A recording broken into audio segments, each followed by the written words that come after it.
Ronald, you were previously mentioning the pyramid. I was talking about the top of this pyramid, 8,500 people. Could you tell us about how things operate up there nowadays? Yes, certainly. These 8,500 people make use of a monetary system, a financial monetary system, which we refer to as money and banks, used in our daily lives. So, the mechanism they use is indeed a system in the shape of a pyramid. So you have the top of 8,000 to 8,500 people, then the layer under them. They have created an institution in 1930. This was done from the Netherlands called the BIS, the Bank for International Settlements, with headquarters situated in Switzerland. They are the headquarters of the banks and of the financial system. The top 8,500 people gives orders to BIS in Basel, from which it propagates downward through the system to be executed. We know Basel from the Basel agreements. It went wrong with the banks and then we got Basel I, Basel II, Basel III. Some people have heard of the agreements or read about them in the newspaper. That's all about the BIS. So, as I just said, this came into existence in 1930, originating from the Netherlands. And already in 1931 was BIS recognized worldwide by basically all countries to be the headquarters of the financial world. Every central bank is a member of this BIS club.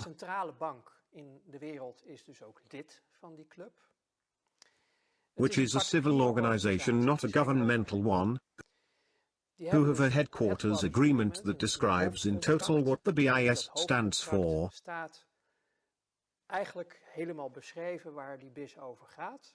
Its range of power, authorization level, operations and output.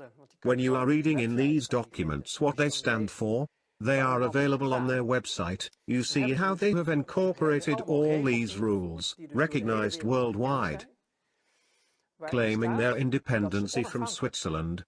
The grounds their headquarters are on, are independent from the country. It also states their immunity. It also states they are above all worldly rules. Nobody can touch them, they have complete immunity. So, they have a complete immunity from everything on earth. Furthermore, they have their own police service, so you can't just go in yelling, "You bastards," or something of the sort, because you won't get away with it. To be concise, it's a fully recognized, immune state, beyond the grasp of any rules, inviolable.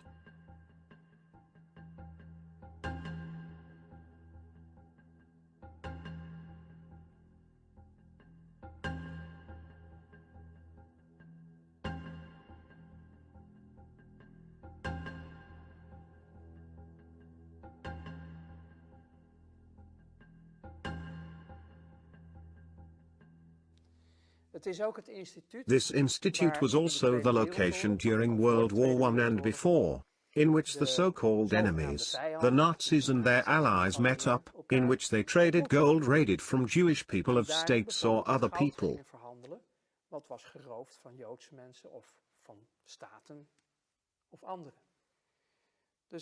BIS is a club in which they are all friends.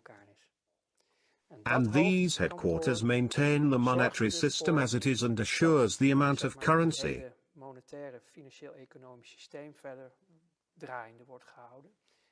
At the so-called bottom of the pyramid, where all value is located at the bottom, means real life there where people live, where the earth is, nature.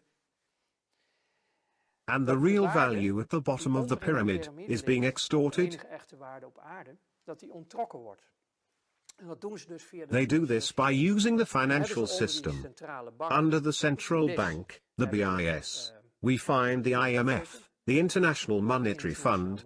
People can read about this in the newspapers, and the World Bank. These two institutes often help countries when needed. What they really do is create debt in these countries in such a way that they will never be able to pay it off. They actually calculate the amount needed in order to ensure this fact, enabling them to increase the grip they have on a country or continent such as Africa, which is rich in resources, very rich. Through their connections with friends, multinationals, they can extort the value from the countries by allowing them to pay in kind, resources for the debt they'll never be able to resolve. So, they pay with labor, slave labor you could say, I suppose. Yes, and the only requirement is buying off the top within such a country. Blackmail them with children, or severance pay, you name it, you buy them off and then you own them. So, this was the first layer under BIS, the World Bank and IMF. The next layer would be the central banks. Again, all civil organizations, independent from governmental organizations, amongst which, nowadays, we have the Central Bank of Europe. We used to also have the national banks in this layer, but they have been demoted to being side offices of the Central Bank of Europe. Where do we find the city in this story?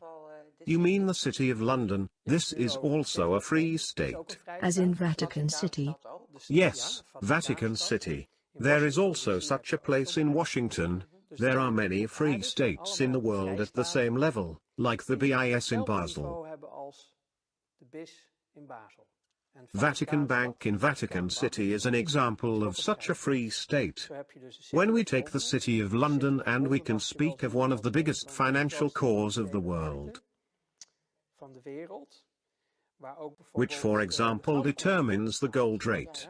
They manipulate the gold rate on a daily basis, so they are able to fill people with money or empty them altogether. This makes London City a core player in the financial world. They are a very important mechanism in the bigger scheme, when we are talking about the pyramid, because we were talking about the structure of the BIS in Basel, then IMF and World Bank, then the central banks like the Federal Reserve in America and others.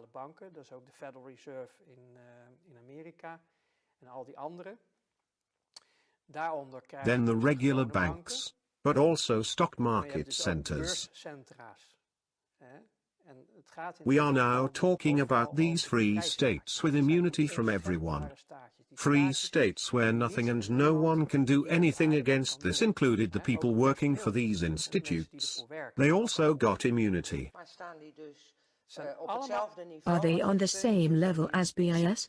No, BIS delegates the execution of instructions to the others, the headquarter of the headquarters. And from out of BIS all instructions are entered and set to all the layers below. Alright, so also to the city. Yes indeed. They are all instructed from the top.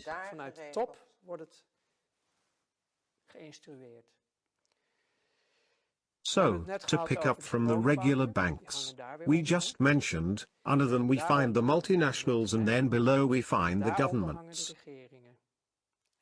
And finally under them we find ourselves, the people. The real life. And one of the mechanisms they use, something we have accepted as normal, is the interest rate. In our society, money is created from a contract, based on debt. So, let us take this piece of paper. You go to the bank, we all are familiar with this principle, and ask for a loan or a mortgage, and you put your signature. The moment you do this, they create a debt on one side on your bank account and a credit on the other side.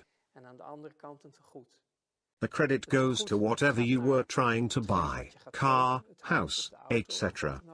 The debt is yours from now on, so out of nowhere they digitally created money. That's how they create all the money in the world, based on debt. That is only one part. This is an economy based on debt. But there's also a component that you could call usage costs, interest rates. Then in school with economics they teach you that there are savings on the opposite because someone worked really hard for it. So, it makes sense that he receives something for the money he lends to someone else. Well, all of that isn't true. But what it is about is that this interest rate of 5% a year on average was not created in the contract of debt. This means they have to take the interest out of some other contract, which causes the start of the global shortage, leading to competition all over the world and virtually creates all misery we experience amongst the people, in society. There is a continuous stream of this 5% interest rate that is taken from the bottom of the pyramid and whisked away to the top capital. When we do the math, 5 times 10 years. After 10 years it is 50%, after 20 years 100%. The shortages just keep increasing. To solve this they keep creating debt contract based on debt contract worldwide in all the layers, people, government, companies, etc. Debt on debt, to cover the holes they whisked away 5% leaves. They are sucking the real value, resources, out of the world, like a bunch of vampires. That is what it is. In 20 years, they already stole 100% of the real value. This is what causes the national debts to increase. You will see everywhere, with individuals, that those debts keep growing. Then reports start showing up, like Oxfam Novib, after a global research did show that 8 people own as much as half the people in this world. How is that possible? It's not just speculation, it's the interest rate that takes the real actual value and adds it to the capital at the top. Last thing about this pyramid, you have rules, laws, armies, police services, fiscal services, name them. You have all these rules and laws and organizations on the other side, that ensure the bottom layer, real life, stays where it is, to make sure they don't end up with 7 million in the top. They don't want that, so it's tightly closed. As long as people don't realize how this works, how they're deceived, how they're being robbed, how the real value, their value, is taken away from them to enrich the rich even further, as long as people don't see this, as long as they are not aware, nothing will change. Then I am talking about the old world, because all misery on earth is a business model. Syria is a business model. It is about resources and some other interests. All of that is being orchestrated by one organization, the top of the pyramid, and delegated through them. As you said earlier, follow the money, because eventually that is what it's all about. Yes, very much so. So when you see how this value extraction, I've brought an article from NOS, Dutch news channel, which anyone can Google. If you Google this, gas prices increase inflation. Apart from the fact that the title is already incorrect, it is very interesting to read. The article is from February 9, 2017. Most of the things they are describing is a distortion of the truth. Because if the prices of gas increase, it does not mean that it actually is more cost. No, it means our salary is worth less.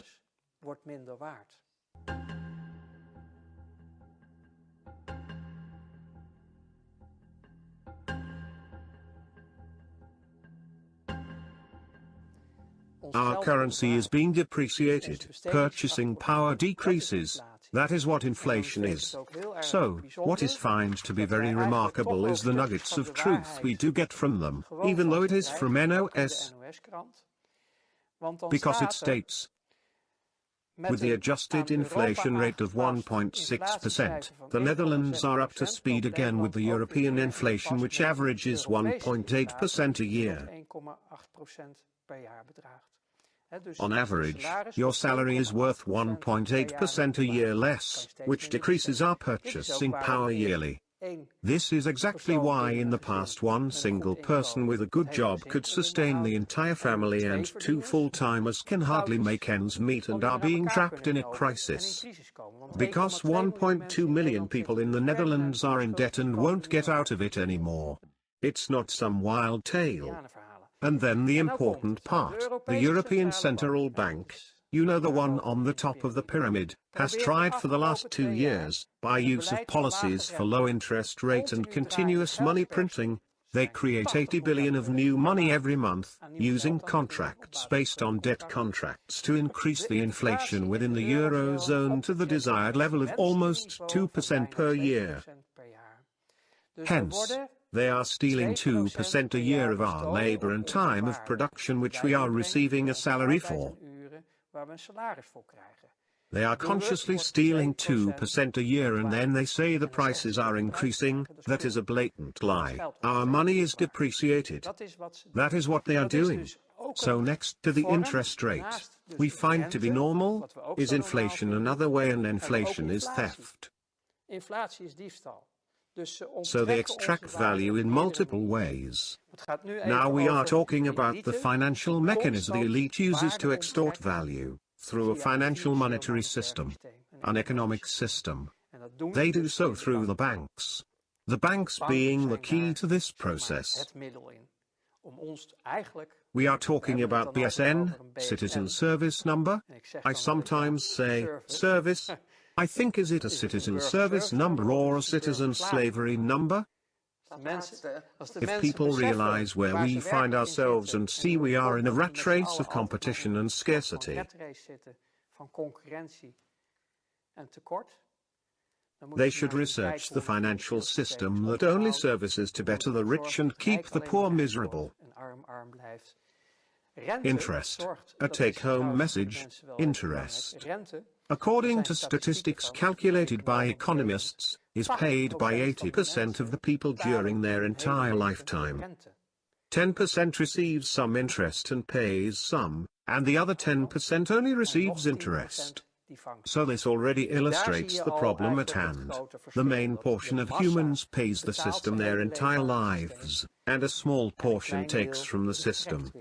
National debt, over the last 30 years we pay 13 billion in interest per year, for national debt. From the taxes paid by citizens, 13 billion of this created money goes to privately owned banks. This again based on money, created out of nothing, with a contract of debt in which our state happily engages. The government happily plays along and pays the privately owned banks the usage fees. If we would keep this 13 billion a year, average over 30 years, we would not need to economize anymore. So when people realize this seemingly innocent interest rate is actually the big corrupter causing all the trouble. Moreover, when the Catholics were still ruling Europe, interest rates were illegal and punishable by death. The death penalty for charging interest. It is a biggie in holy books as it is described. It is actually still illegal. Yes, Islamic banking. Unfortunately, nowadays several new calculation models are established which is also a form of interest charging. But the pure Islamic banking was the last to stay away from charging interest. The funny thing about Islamic banking is that 50% of the people are Islamic at all. It is a purely ethical, morally, based on principle decisions to bank without interest rates. These people are aware of the damage it causes. Meanwhile politicians look away. I understood the Court of Audit does not even have access to what ECB does. No. They are privately owned organizations and have so much authority and protection that they don't require anything at all. Then what is the Court of Auditors and the government doing in our names? These kinds of institutions serve the political system. For example, the elections, they calculated budgets of parties and their plans. You could use it for good, but you can also use it to serve certain agendas. During the election period, they calculated things in such a way to show how extremely well we were all doing. Things are going better, new jobs, all things to show how amazing things are now. As soon as the elections are done and over with, we will start hearing about economizing once again. However, the Court of Audit doesn't even have access to data of banks. They have no right to it. Well, officially, companies do have yearly reports, but you are talking about a level in which decisions are made that are not made public. Exactly. Yes, you are right. But that is true for BIS. There is another mechanism, well, many others. You've got ESM, European Stability Mechanism.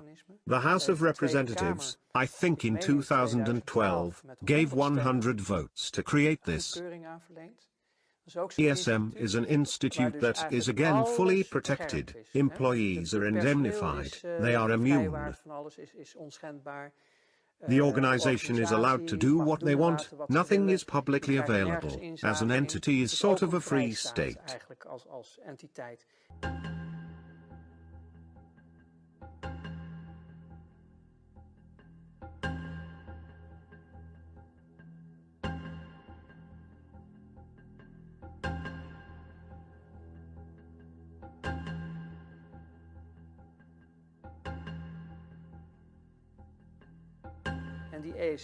This organization, empowered by the representatives, ministers, the government, was initially made to save countries which soon became banks instead. And this mechanism, the ESM mechanism, ensures that within 7 days, any required amount of money, be it 10 billion or 100 billion, has to be delivered by the Netherlands within 7 days. So if ESM decides it wants to save, for example, Greece, and they need money, they can assign Germany, the government in the Netherlands gives us 10 billion. Then that has to be sent within 7 days to ESM so they can execute their program to save, in this case, banks. So if we take Greece as an example, a lot of money has been sent through ESM, not even 5% has actually arrived in Greece. Most of it has directly gone through Greece to German, French and Dutch banks.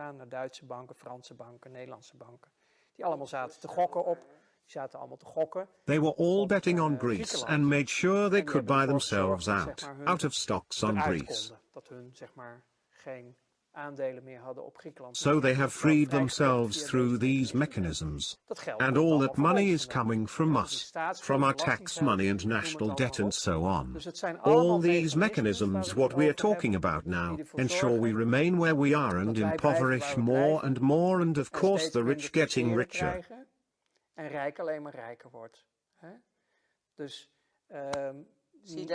So, that is where you find your task to inform the people. Yes, that is why we currently give lectures in the Netherlands and Belgium. That is not just me but also colleagues. We are slowly arriving at how to solve this part.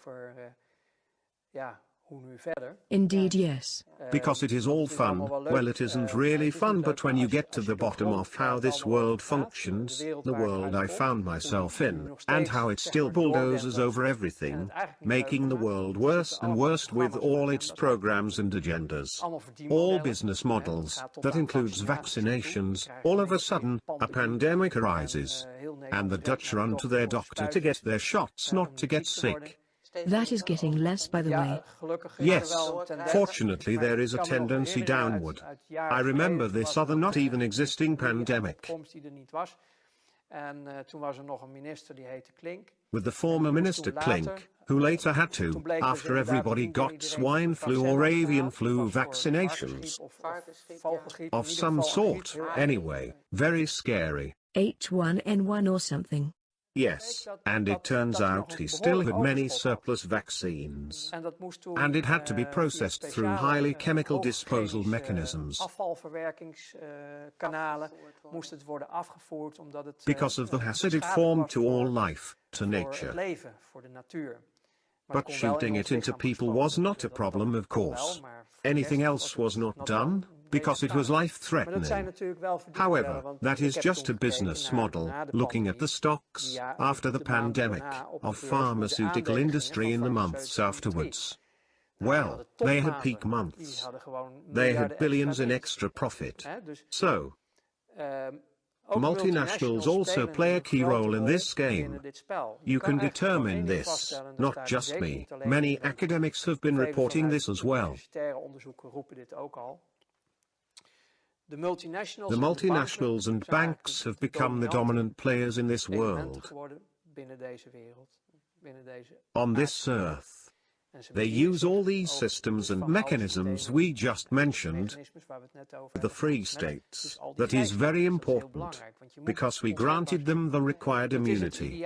It is the ideal situation for psychopaths.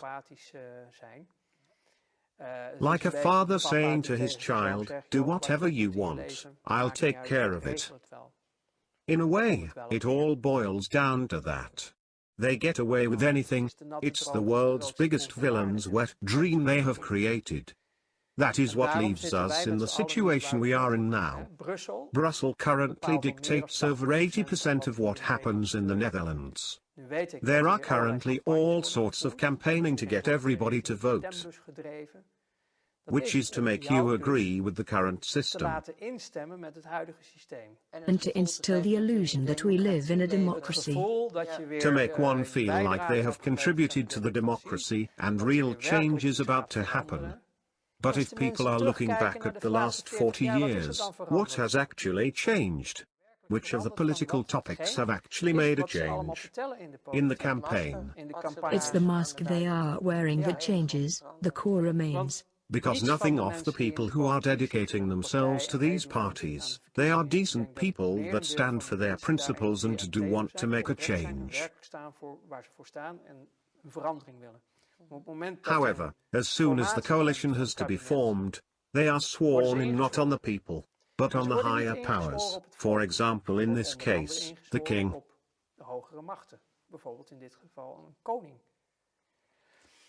That is where the change lies. That doesn't take many words. If you look at how ministers rule the country and how things only worsen for most of us, except for a few.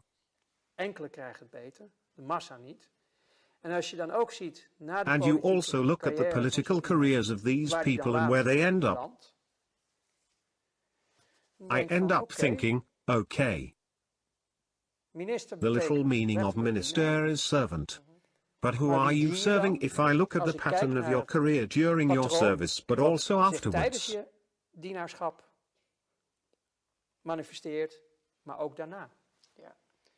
I mean Minister De Jager used to be Minister of Finance during the period of the ESM approval. I don't see him walking around as postman. I know he has a top position in that world now. I don't begrudge him that position. But it does tell you something. It tells you something. Had it been only one case, you would have been, well okay, such can happen, but it follows a pattern. You see a small group of people. That's why I call the governments puppets, and therefore they are also the connections between us and the powers. They are playing their role. They sell a part of themselves, otherwise we would not see this pattern. Then we would actually see the promises during the campaigns, after the elections being fulfilled. Look at all the election programs. Who says we need to completely change the economic, financial, monetary system? That we need to get rid of the banks as we know them currently. I found one. But if we talk about the major players who are on stage now, because even Forum for Democracy can count themselves lucky if they manage only one office, let alone the political parties you really expect something from, like big changes. They are under the radar and they even do not come to the light. While we see the citizen initiatives who have a very pure program that will really serve us in there, which is what it is all about. And having potential? And do have the potential, absolutely. So the movement of the people is there, from out of a citizen movement, you could say. I think one of the parties participating the elections, which actually carries that name in my view, it is called burgerbedging. Well, if you see those programs, I think, wow, they should have those 140, 150 government offices. They don't get any attention. Then we'd have real representation of the wish of the people and the system would actually serve us. A system for all of us. But that doesn't happen. Why? The current powers don't allow it and manipulate everything in such a way that nothing will fundamentally change.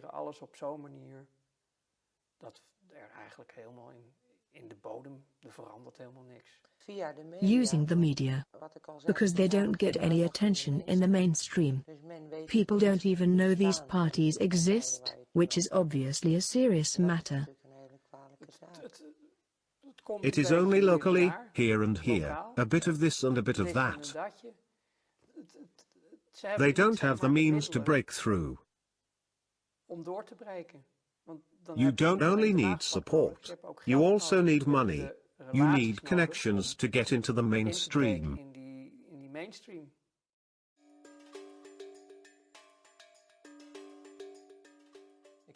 I've heard that over 18 million people have watched that first interview. In the meantime, they have tried to do it to me. To take me down and to try to prove that I am a liar, a dreamer, and just mention the whole range of whatever you can make up in order to deny the truth. Because I am telling the truth. Hello. I was just a top criminal, yes. How bad do you want me to tell myself that I was bad? How much more do people need to really see what is happening here on Earth? Because if we once have to throw it all out because people stay where they are, that's the problem, the good ones. Not the bad ones, there are only a few. The bad guys just do their thing. But it's about the good people, worldwide, who do nothing, for a very long time. World, wake up. To your research, organ trafficking. Children. No one is talking about his. Nobody is taking action. How much shit do you still need to get from me? Spread around that I am a liar. Go and look in the mirror. Who is lying here? You. It is you. You don't want to see the world as it is.